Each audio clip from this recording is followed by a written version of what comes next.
happy Wednesday. Welcome to Dr. Nancy Live. A couple things before we get started today. I want to remind you about our coat drive we have going. We have until November 30th to get your coats in. So if you have any coats that you've outgrown, your kids have outgrown, bring them in. We're going to donate them probably the first week of December. So we're taking them all through the 30th of November. So today we have a very special guest. We're doing a public service, kind of an announcement interview.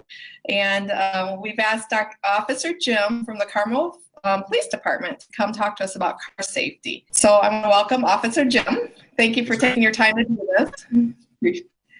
So talk to us about car safety. Okay. And specifically car seats, right?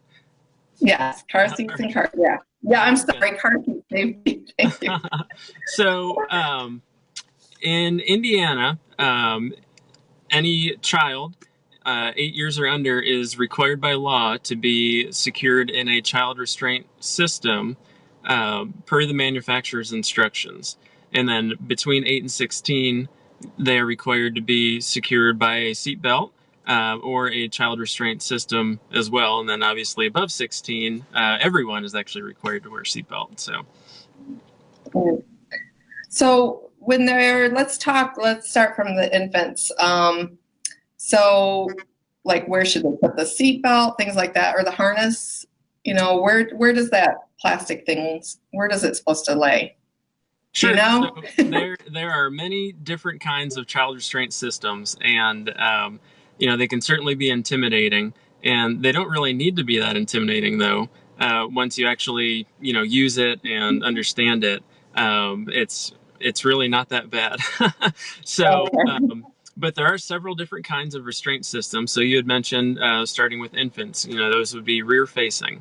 And those could either be infant only, maybe a specific carrier, maybe with a base that would be installed in the car, or just the carrier. You can use just the seatbelt to install it as well. And then even a convertible seat, which would start rear facing, and then at a certain point in time, then you could turn that seat around and use that to be forward facing as well. So let's stop there. Let's talk about that certain point in time. When is that? That's a big question. Absolutely. That usually is a big question, and a common question that we get is, when can I turn that seat around? Because it seems like a lot of parents, think that there's a certain age that's kind of a rite of passage where you can just turn that around. And that's really not the case. Our recommendation that we've always recommended is to keep them rear facing as long as possible, because that is statistically, that's the safest way to be when you're in a vehicle. So I know the American Association of Pediatrics recently changed their recommendation officially to keep children rear facing until age 2. But again, we recommend as long as possible. So that would be to whatever that manufacturer's recommendations are for the height and weight to keep that seat rear facing. So it could even exceed an age of 2 if you go by the size and weight. Yeah, because there's different car seats that hold different sizes, from what I understand, correct? Correct. Yep. Right. Okay. So then once they are turned front facing, then how should let's talk about installation and how the car seat should be inside the car. Sure. And actually we can back up a second. I know you had asked about that as well for rear facing. So I want to make sure we talk about that. So yeah, for rear facing, not the installation, but for the straps, when the child's actually in the seat, you want to make sure that those straps they go into the back of the seat or carrier at or just below shoulder level. Okay. And then there's also the plastic clip you had mentioned that kind of holds the front 2 straps together. That's either known as a retainer clip or a chest clip. And once that is clipped, you want to make sure that that's at armpit level for the child. And the purpose of that clip is just to make sure those straps stay right where they're supposed to be, right over their shoulders. Right. Nice and snug, right? Yes. And as far as being snug, the test for that, we use the fingertip test. So I'll use my seatbelt that I have on here. So as long as the strap is going across, and you want to take the 2 fingers and just run them along that webbing. So if you can't pinch any extra fabric, then that's tight enough. If you are able to pinch some fabric, that would be a little bit too loose, so you'll need to tighten that up. Okay. And if the baby's turning blue, it's still a little tight. No. That would be a little too tight. Yeah. Yep. We just posted something today about wearing coats in the car seat, like the big winter coats. What's your thoughts on that? So the thing with coats is that you don't want to put a child in a seat with a big puffy jacket on. You can put that on over them after they're secure in the seat. Same with blankets and things like that. You don't want to use those when they're secured in the seat. So, or the straps. So you want to secure them first, and then you can just reverse that jacket and put it over them that way if you need to keep them warm. Wait and put it on afterwards. Right. Okay. So where do we go next in our car seat age? So we got the front facing. Sure. So forward facing, again, that's going to be based on those manufacturers' recommendations again. Okay. So when things flip around and go forward facing, pretty much the same. You'd be used to using the straps and the retainer clip if you keep them in a harness forward facing. So all that is the same except for where you want the straps to go into the back of the seat. So for forward facing, you want it to be at shoulder level or actually just above. Okay. So that would be similar to just a seatbelt that we wear. Okay. I had a question about sweatshirts, wearing sweatshirts under. Are those too bulky? That would kind of have to be case by case, I would say. Okay. Parents and caregivers would just have to use their best judgment at that point. Okay. But I'm sure, you had mentioned the puffy jackets. I mean, you can get a feeling for when that might be a little bit too puffy or fluffy to know that it wouldn't keep the child secure. Right. Okay. So then after the front facing, they get to go to the booster seat. Yep. What's the story on that? So there's two types of booster seats that are specifically booster seats, but even a lot of the seats now that are forward facing, you can even remove those harnesses and use those as booster seats as well.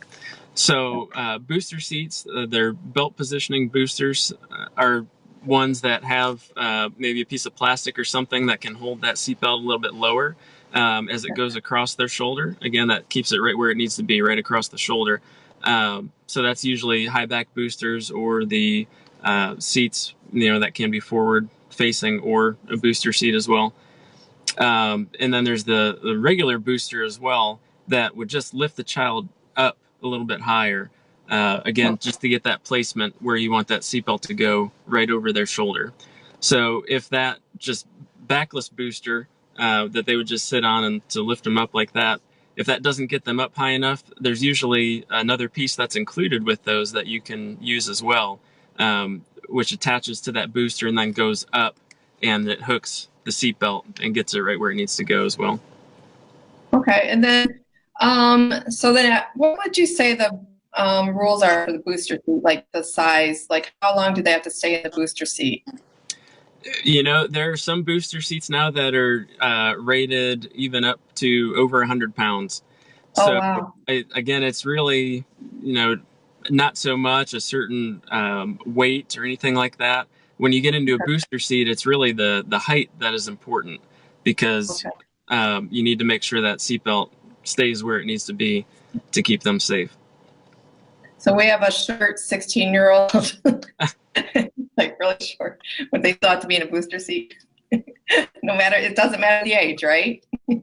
Right. Well, technically, the law 8 to 16 is a seatbelt or child restraint device. Okay. So that would be up to the parent and caregiver. Maybe if an older child is a little bit shorter, like I said, the important thing is just that seatbelt is where it needs to be. So. Okay. So I see some parents tucking that lap or shoulder belt behind them. That's a good thing, right? No, that's not a good thing for anyone because that's not how they're designed to work. Right. So even, a common thing with women, or maybe someone who's pregnant, we see that a lot. They take this strap and they'll tuck it behind them or do something else or under their arm, probably because it's not comfortable, or maybe some other reason, but that's really not what we recommend. Okay. It needs to be worn properly all the time. Okay. And that's Wonderful. what the law is too, actually. Oh, okay. Trying to think if we forgot. Oh, and then they get to go in the front seat at what age? My daughter couldn't wait. Yeah. The recommendation is that any child under 13 years old actually stays in a rear seat. Okay. So I'm sure some of our older children wouldn't like that, but that's actually what's recommended. Okay. Ali has a question. What's the height to move into the booster from a 5-point harness? So that's, yeah. Yeah. So kind of like we talked about before, there's really not a set height or, point where you transition from one or the other. It depends. There's so many different manufacturers out there. They might have different ratings for their child restraint system or car seat. So really you have to default, and it's for any installation and use of a car seat. You really need to default back to that specific manual for that manufacturer. And then on the installation side, the car seat manual as well as your vehicle manual. Okay. Is there anything else we're missing about car seat safety that you wanted to go over? Sure. Yeah. I don't know if I mentioned it before, but in Indiana, it's estimated that 3 out of 4 seats are not either installed or used properly. So that's a really frightening number. And again, I think it's just because they're so intimidating, but they don't need to be, and we can help with that too. We offer a service. If anybody wants to call the Carmel Police Department, you can schedule an appointment and come in. We have appointments on some weekday slots as well as Sundays. And we can come in and either just check the seat for you if you just want to make sure everything's installed properly, or if you really have no experience with it, or maybe for a grandparent or someone else. Seats and technology have changed a lot over time, so it might be something they're not used to either. We have a lot of families that come in all together, and we'll check multiple cars and help everybody understand how they work and get them installed properly and make sure everything's right. So we have one mom here that her 3-year-old likes to unbuckle the top strap a few minutes into the drive. Do you think that might be a good idea for her to get a car seat safety check and maybe the officer reiterate? Yeah, certainly, because we recommend, if there's a child, bring them along and we can make sure that they, fit in it properly, and we can measure and weigh them and make sure everything fits in with the recommendations for that seat. And then we can certainly maybe talk to the child and emphasize how important it is to not do that, and, go over that. Yeah, that's probably a good idea. Absolutely. Yeah, we always need backing up our rules sometimes. Helps to hear from somebody else sometimes. That's true, especially somebody in uniform. Yeah. So there are a couple other things, common questions, if it's okay, that we usually get. Yeah, sure. Improvements that we have. And one of them is, what is the best car seat out there to buy? And really, the best car seat is going to be one that is the right fit for the child based on their size and weight. That's going to be installed properly and used properly every time. And then another thing that we add in is that the family can afford it as well. True. So the way car seats work, the National Highway Transportation Safety Administration, or NHTSA, they actually develop the safety standards, but they don't certify each seat before they go to market. So they have the standards, and they'll randomly kind of spot check seats to make sure they do perform to their standards.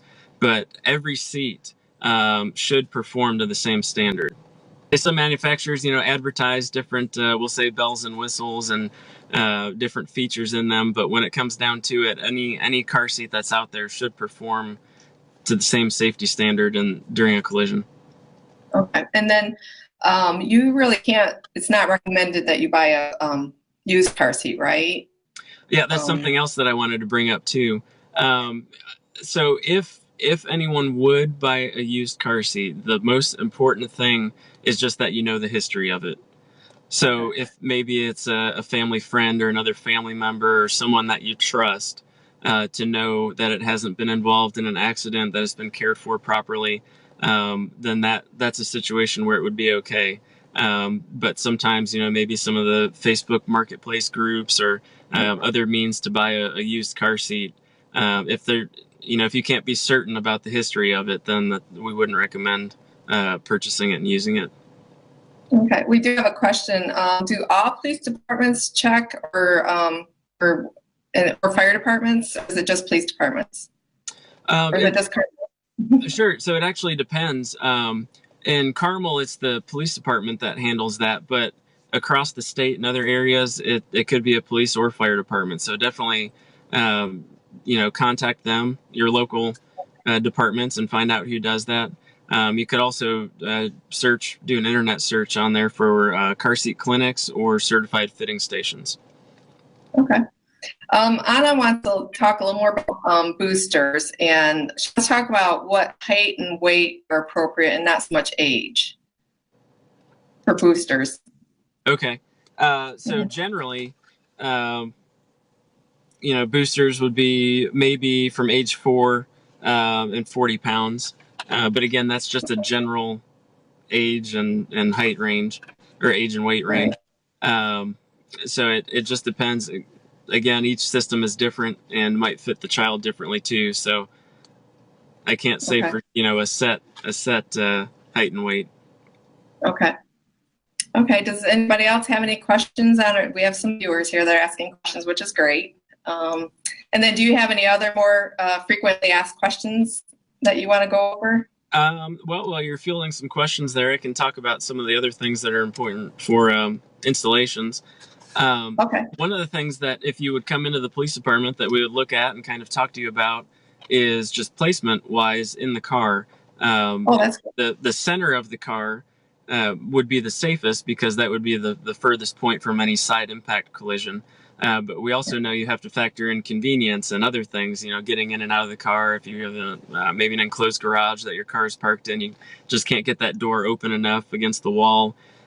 Maybe if you take your child to a daycare facility or a school where you have to get them in and out, which side is the curb on? Do you want to get them out on a traffic side, or would you rather get them out on a curb or sidewalk side? So those are all just different things that we would help look at. And even if there's multiple kids that would be in seats in the car, sometimes they just can't fit next to each other. So that's different things that we would look at and kind of play around with. Great. Yeah, I didn't think about that one. Yeah.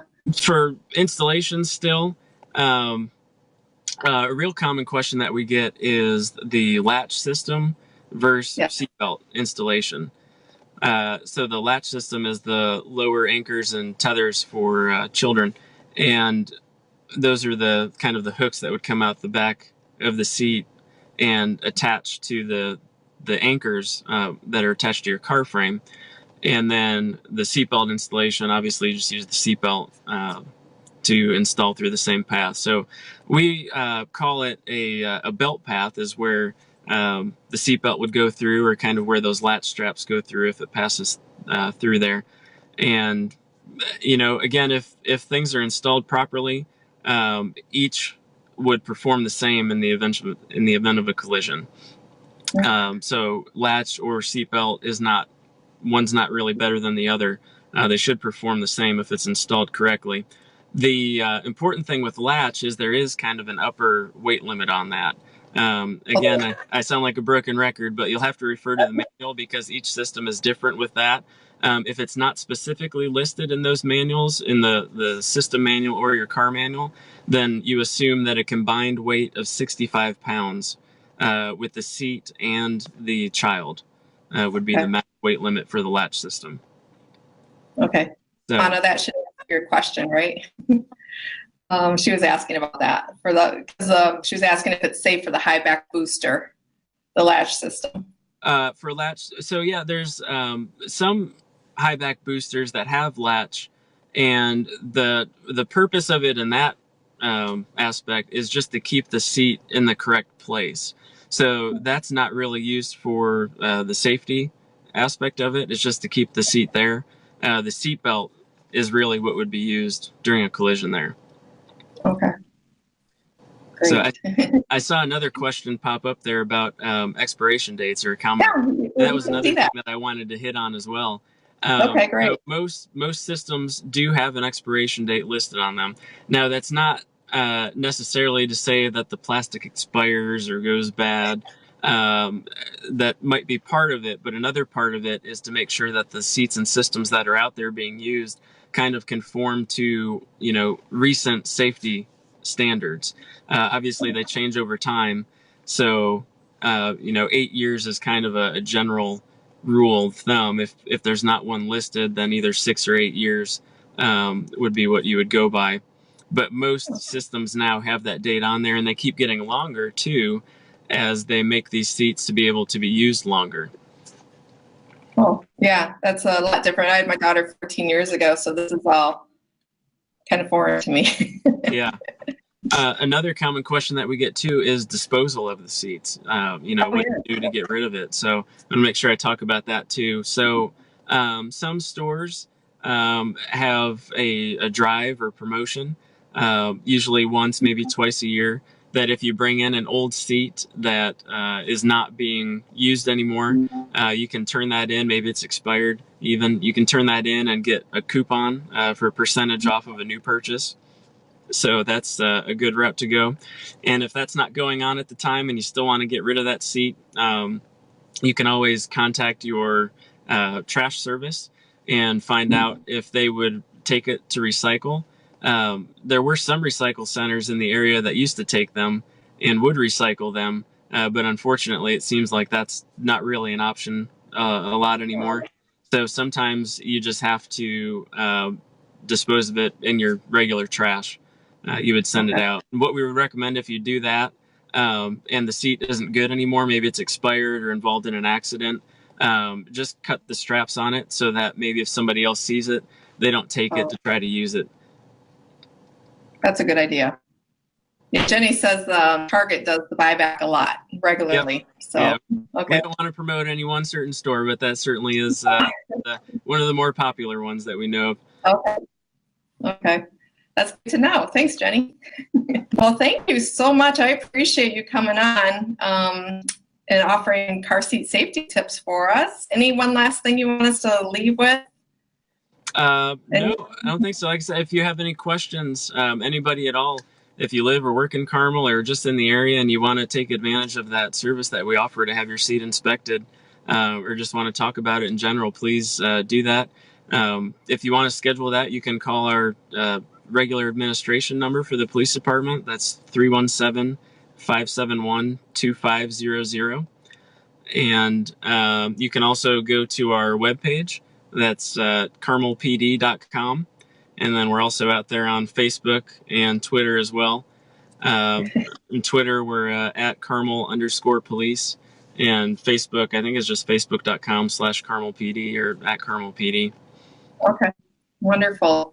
Well, thank you. I know everybody's probably chomping at the bit about our $100 giveaway too. So, sure. What we're going to do this week is, since this is a public service interview, we would like to get this out to as many people as possible. So get your fingers ready. The first person to share this video will win the $100, and we will announce the winner tonight after 6 o'clock. So. Officer Jim, thank you again for coming on with me today. It was great info, and keep our streets safe. Absolutely. Thank you. Thank you for inviting me.